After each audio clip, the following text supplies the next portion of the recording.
आज कैसे हो सभी? सब बढ़िया मज़े में। देखो, जो मैं अब बताऊंगा ना वो लास्ट के 50-55 दिन जो भी बचे हैं, ठीक है। 55 दिन प्लस बचे हैं, जो भी है 50 दिन मान लो, 55 मान लो, कोई दिक्कत नहीं है, जितने बचे हैं, ठीक है। आज से भी फॉलो करोगे ना तो 650 क्या 720 भी आ सकते हैं, परंतु जो बताऊंगा वो फॉलो करना ढंग से। जिन बच्चों को पता है ठीक है, और जिनको नहीं पता है उनके लिए ये वीडियो, ठीक है। क्योंकि बहुत सारे बच्चे एन के स्टार ट्रिक के बारे में जानते हैं, और जो मैंने बता रखा क्या क्या पढ़ना चाहिए ये भी, पर जो जिनको नहीं पता वो अब मैं बता रहा हूँ। सबसे पहले एन के star 1 2 3 trick direct selection AIIMS के लिए, AIIMS एम्स। अब कोई सा भी सेलेक्ट कर लो, जो आज बता जाऊँगा ना वो एम्स की चीज़ें बता जा रहा हूँ। अब फॉलो करना नहीं करना तुम्हारे ऊपर है, ठीक है। अब एन के स्टार 1 2 3 ट्रिक। अब एन के स्टार 1 2 3 ट्रिक नाम ऐसा तो नहीं पड़ेगा, कुछ भी रख दियो एन के स्टार 1 2 3 ट्रिक, कुछ भी थोड़ी नहीं होता, वो सोच समझ के रखा होगा। अब देखो, अपन का नीट के स्टूडेंट हैं, ठीक है। तो अपने पास कौन कौन सब्जेक्ट है? Physics, chemistry, biology. तो जिसको P for physics, C for chemistry, B for biology. Physics में 28 चैप्टर हैं, केमिस्ट्री में 20 चैप्टर हैं, बायोलॉजी में 32 चैप्टर, ठीक है। अब देखो, फिजिक्स में 1 से लेके 28 तक चैप्टर, ठीक है, कोई दिक्कत नहीं है। अब मान के चलो आज से पढ़ते हो या कल से पढ़ते हो, कोई दिक्कत नहीं है। जैसे आज से आप पढ़ना स्टार्ट करते हो तो आज डे 1 है आपका, ठीक है, डे 1। और अपने चैप्टर कितने 28, तो डे 1 पे एक चैप्टर पढ़ लिया। अब आ जाओ भाई दूसरे चैप्टर पे, डे 2 पे। तो डे 2 पे दूसरा चैप्टर पढ़ेंगे, कोई दिक्कत वाली बात नहीं है। अब आ जाओ डे 3 पे, भाई तीसरा चैप्टर पढ़ेंगे, कोई दिक्कत नहीं। देखो, डे 1 पे अपन पहला चैप्टर पढ़ा, डे 2 पे दूसरा, डे 3 पे तीसरा। डे 1 पे फायदा कर लिया, कोई दिक्कत नहीं। डे 2 पे अपन को क्या करना है? डे 2 पे अपन को दूसरा चैप्टर तो पढ़ना ही है, पहला चैप्टर भी पढ़ना है। डे 2 पे अपन को दूसरा चैप्टर पढ़ना है और पहला चैप्टर भी पढ़ना। अब डे 3 पे, अब आ जाओ डे 3 पे। तो डे 3 पे अपन को डे 3 का मतलब तीसरा चैप्टर तो पढ़ना ही है, परंतु डे 2 और डे 1 के 2 चैप्टर है नहीं, डे 1 वाला डे 2 वाला भी पढ़ना है, तो 3 चैप्टर नया क्लियर हो गए। ऐसे डे 4 पे आ जाओ, ऐसे डे 5 पर। डे 4 पर आते हो तो डे 4 का तो पढ़ना है भाई, चौथा चैप्टर तो पढ़ना है, पीछे के तीनों चैप्टर पढ़ना है। और डे 5 पे आ जाओ भाई, डे 5 पे अपन डे 5 का तो पढ़ना ही पढ़ना है, ठीक है।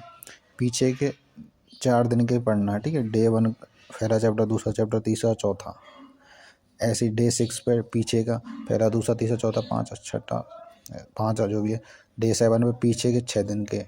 डे 8 पर पीछे का 7 दिन का। डे 9 पर पीछे का 8 दिन का। ऐसे ही ऐसे ऐसे करें, जो 28वें दिन पे आओगे तो 27 बार आपका रिवीजन हो जाएगा।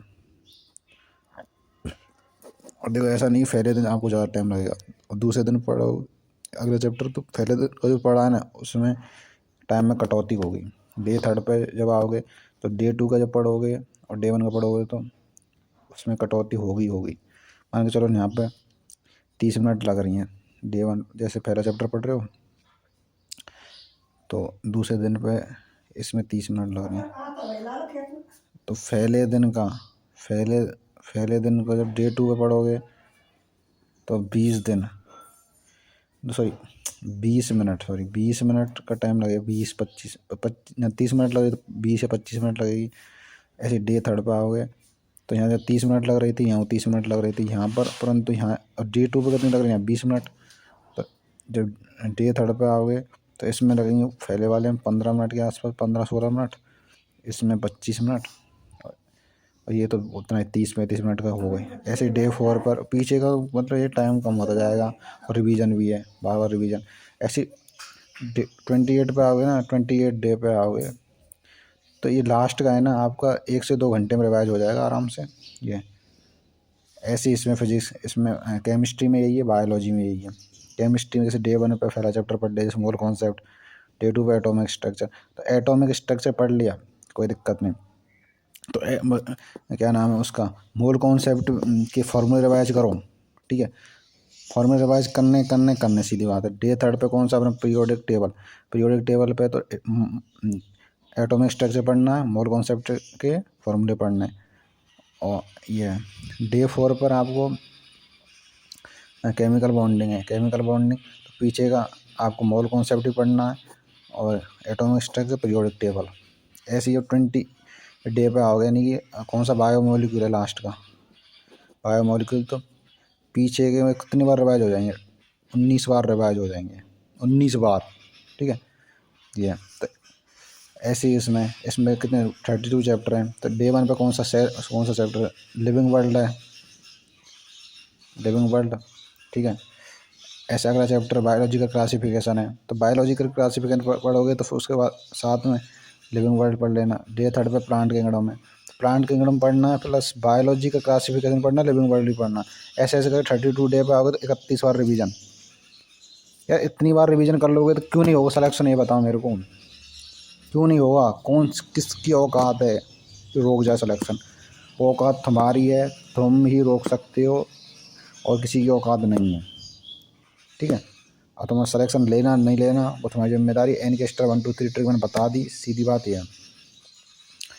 फिजिक्स केमिस्ट्री में देखो, अब देखो मैं आ जाओ क्या क्या पढ़ना है लास्ट के दिनों। फिजिक्स केमिस्ट्री पाया मैं, फिजिक्स में फार्मूला सीट और 2010 से 2024 तक के PYQ, और जो वीक चैप्टर उनके ही लेक्चर लो, सबके मत लो। जैसे मैं डेली टारगेट देता हूँ उसमें ऐसा लिखा रहता है कि लेक्चर, PYQ और फार्मूला सीट, तो लेक्चर उनके लो जो आपके वीक हैं। ठीक है, ये लेक्चर उनके लेने जो वीक है। ठीक है, ऐसे ही फिजिकल केमिस्ट्री में आ जाओ। फिजिकल केमिस्ट्री में फार्मूला सीट 2010 से 24 तक PYQ लगाना, वीक चैप्टर के यहाँ में लेक्चर लेना और कुछ ना करना। इनऑर्गेनिक और ऑर्गेनिक में आ जाओ। इनऑर्गेनिक में और ऑर्गेनिक में NCERT। ठीक है, NCERT पढ़ लो, जैसे टेबल दे के रखी होती हैं NCERT में, टेबल एग्जाम्पल, थ्योरी इतना वो नहीं है। और जैसे नेम रिएक्शन होती हैं, नेम रिएक्शन और रिएजेंट होते हैं, बस ये सारी चीज़ें पढ़ लो। और तो कुछ नहीं है वैसे। और केमिस्ट्री एक लगा लो, केमिस्ट्री एक इनऑर्गेनिक ऑर्गेनिक में लगाना बस, फिजिकल में ना लगाना ना फिजिक्स में लगाना। बायोलॉजी में आ जाओ, बायोलॉजी में NCERT तो 2010 से 2024 तक के PYQ और बायो एक में ये PYQ और 2010 से 24 तक दे रखे हैं भाई। जितने ईयर में हुए ने पेपर हुआ है सारे के दे रखे हैं बायो एक में। ऐसे ही यहाँ पे दे रखे हैं इनऑर्गेनिक ऑर्गेनिक में। नहीं दे रखे तो खुद से कर लो, या फिर दे रखे तो यहाँ से कर लो, कोई ना। और इसके अलावा 60 डे हार्ड चैलेंज का जो मैंने 20 टॉपिक पे है, 20 टॉपिक को 3 टाइम रिपीट करवाऊँगा, तो इसे फॉलो करो। डेली जो मेंटोर से मैं टारगेट दे रहा हूँ उसे फॉलो करो यार। 3 चैप्टर दे रहा हूँ, आराम से हो जाएगा सिलेक्शन। ये एन के स्टार ही ट्रिक ही जिताएगी जिताएगी जिताएगी, सीधी बात है यार। इतनी बार सिलेक्शन हो, इतनी बार मतलब रिपीट हो रहे हैं चैप्टर, क्यों नहीं होगा यार? फिजिक्स और फिजिकल में फार्मूला सीट ही तो पढ़नी है यार, बार बार रिवाइज वही तो करने हैं। क्या अलग से कुछ आ रहा है क्या? इनऑर्गेनिक ऑर्गेनिक और बायोलॉजी में वो NCERT पढ़नी है यार, वही है। क्यों नहीं होगा यार? अब भी अब तो हो जाएगा ना। अब तो बता दो, जो 100 नंबर बैठ के पढ़े हैं वो उनका अब नहीं आएंगे 650। जो इतनी बार रिवीजन कर ले जाओगे तो 28 डे पर पीछे का 27 बार रिवीजन कर ले जाओगे यार। 28 डे पर मान के जो इसमें एक आधा घंटा लगेगा, नहीं पीछे के 1 घंटे में हो जाएंगे रिवाइज, क्योंकि यहाँ पर टाइम कम होता जाएगा।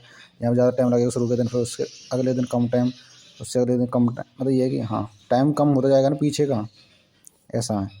ठीक है, बाकी ऑल दी बेस्ट, अच्छे से पढ़ना। ठीक है।